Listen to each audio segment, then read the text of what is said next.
kasih. Izinkan saya membuka masker saya. Ya, kalau bicara tentang kemerdekaan yang sudah berusia 77 tahun RI ini, ya kan, memang berbicara kemerdekaan itu harus memang disuarakan secara khusus bagi perempuan, karena perempuan itu kalau kita melihat kepada akar rumputnya merupakan hal yang menyangkut tentang bagaimana penghormatan dan penghargaan pada otoritas perempuan sebagai hak yang tentunya mereka mempunyai hak di sini sebagai hak ajasi manusia sebagaimana yang diundangkan di dalam Undang-Undang Hak Ajasi Manusia nomor 39 tahun 99 bahwa hak perempuan itu adalah hak ajasi. Dan tentunya dengan kemerdekaan di sini harus kita melihat bahwa bagaimana perempuan di sini sebagai akar rumput yang ada di dalam masyarakat, bagaimana memberikan suatu penghormatan dan penghargaan pada otoritas tubuhnya sebagai perempuan. Dan yang penting di sini bahwa perayaan 17 Agustus RI 77 tahun ini adalah bahwa perempuan sepenuhnya itu tentunya harus merdeka, merdeka atas tubuhnya, merdeka dengan merasa aman dari segala bentuk kekerasan, terutama kekerasan yang menggunakan tubuh perempuan itu dijadikan sebagai objek seksual. Oleh karena itu, perempuan harus bebas dari kekerasan seksual sehingga memiliki kemerdekaan dan juga mendapatkan penghormatan, dan juga selain itu diberikan perlindungan hukum, sesuatu hal yang merupakan hak sebagai subjek hukum di sini seorang perempuan dengan aturan hukum yang ada, baik itu bersifat preventif dan juga bersifat represif, baik yang secara tertulis maupun tidak tertulis, dalam rangka bagaimana menegakkan hukum yang ada di Indonesia sini, sehingga segala kekerasan seksual yang boleh terjadi itu bisa diminimalisir, bahkan dihapuskan, dan kita boleh merdeka karena tahun ini undang-undang sudah dilahirkan tentang undang-undang tentang kekerasan seksual, atau dengan kata lain penghapusan tentang kekerasan seksual itu bisa diimplementasikan. Oleh karena itu perlu perundang-undangan yang ada untuk dapat memberikan suatu perlindungan hukum dan juga hukum yang dibuat berpihakan kepada korban-korban kekerasan dari seksual.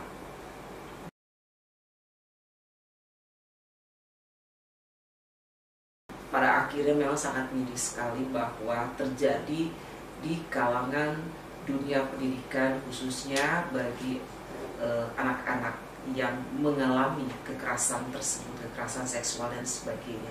Oleh karena itu, apa sih yang harus dapat dilakukan? Kan begitu.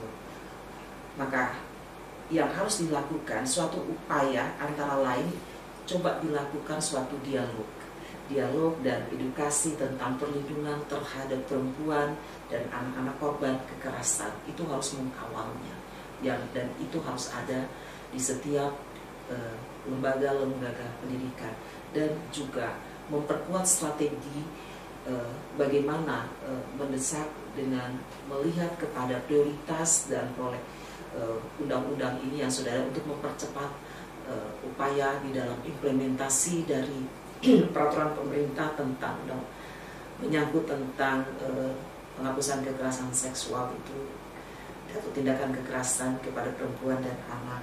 Dan juga harus ada kolaborasi menurut saya melalui koreksi dan sinkronisasi serta harmonisasi dalam menanggulangi meningkatnya kekerasan seksual terhadap perempuan. Karena itu bagi saya, ketika hal ini terlihat dan terlintas bagi kita, apapun profesi kita, khususnya bagi perempuan, maka wajib adanya dengan memperhatikan suatu perlindungan terhadap perempuan korban kekerasan, yaitu dengan adanya upaya suatu progres. Nah, upaya suatu progres dalam pencegahan kekerasan terhadap perempuan dan anak ini sangat penting untuk dilakukan karena disitulah untuk menjamin penegakan serta perlindungan hukum yang maksimal bagi perempuan. Dan sekolah itu yang berada harus sekolah yang beramah, atau dengan kata lain ramah anak, dan ramah anak serta memberikan suatu perlindungan, dan diupayakan agar setiap lembaga-lembaga pendidikan itu membuat suatu macam dalam bentuk layanan kepada setiap korban-korban, baik terhadap mereka yang mengalami kekerasan, dan kalau umumnya kan mereka malu untuk menyampaikan. Oleh karena itu ada pendekatan-pendekatan yang harus dilakukan. Itu pendekatan di sini menyangkut kepada pendekatan-pendekatan baik secara psikologi, baik juga dari segi kerohanian dan sebagainya.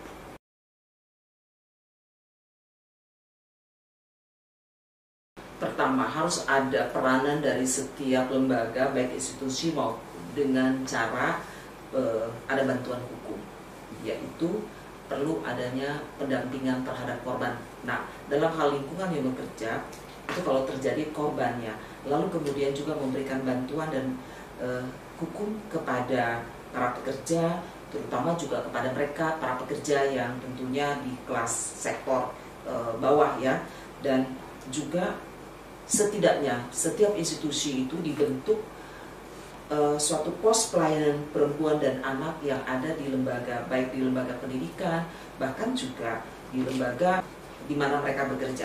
Oleh karena itu, dalam hal penanganan korban-korban perspektif yang saya bisa mengatakan perspektif pemberdayaan dan perlindungan, maka harus dilihat nanannya itu harus sesuai dengan bentuk dan jenis kekerasan. Itu yang pertama.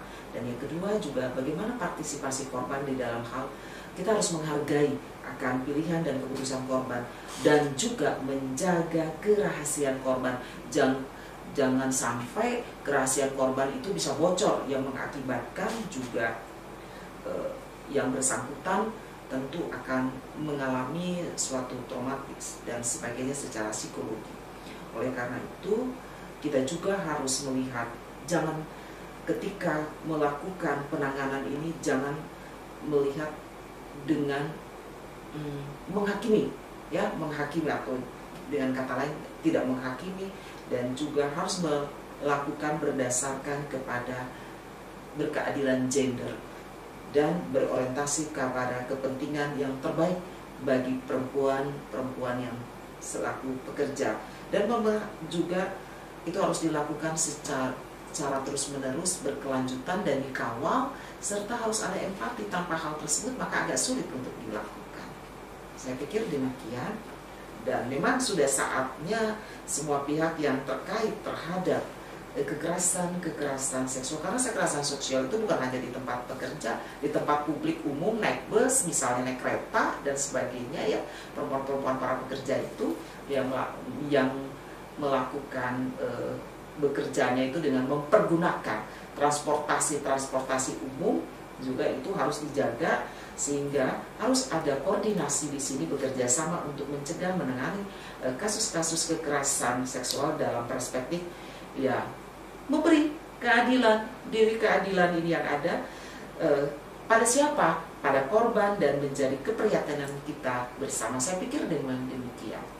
Tanpa hal tersebut maka bicara tentang keadilan dimaksud ini siapa? Tentu keadilan bagi para korban, dan secara khusus bagi perempuan di dalam sektor pekerja, baik secara formil maupun juga non formil. Nah, karena disitulah kemerdekaan yang disuarakan itu benar-benar berpihakan kepada perempuan, dan juga ini merupakan suatu hal yang harus kita lindungi, karena disitulah hadirnya keadilan bagi perempuan itu terjadi karena ketidakadilan disitulah maka keadilan itu harus ada, dan juga memberikan penghormatan kepada perempuan di dalam melaksanakan tugas tanggung jawabnya sebagai hak perempuan di dalam segala hal yang merupakan hak ajasi manusia.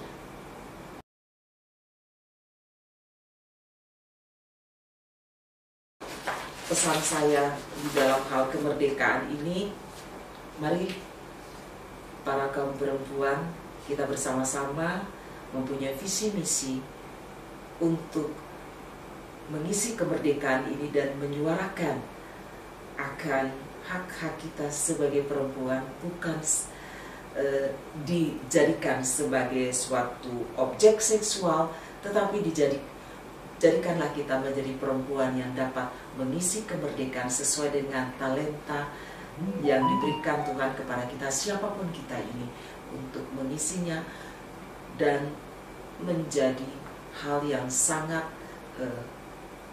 bermanfaat bagi bangsa dan negara ini. Karena tanpa perempuan, kemerdekaan ini pun juga tidak akan terjadi, karena begitu banyak para pendahulu-pendahulu kita, pejuang-pejuang kita, para perempuan yang tentu ada di deretan depan untuk menyuarakan tentang berbicara hak ajasi perempuan dan juga memerdekakan di dalam hal kekerasan, terutama terhadap kekerasan yang menggunakan tubuh perempuan itu sebagai objek seksual dan sebagainya. Oleh karena itu, mari kita satu visi misi untuk mengisi kemerdekaan RI yang ke-77. Terima kasih.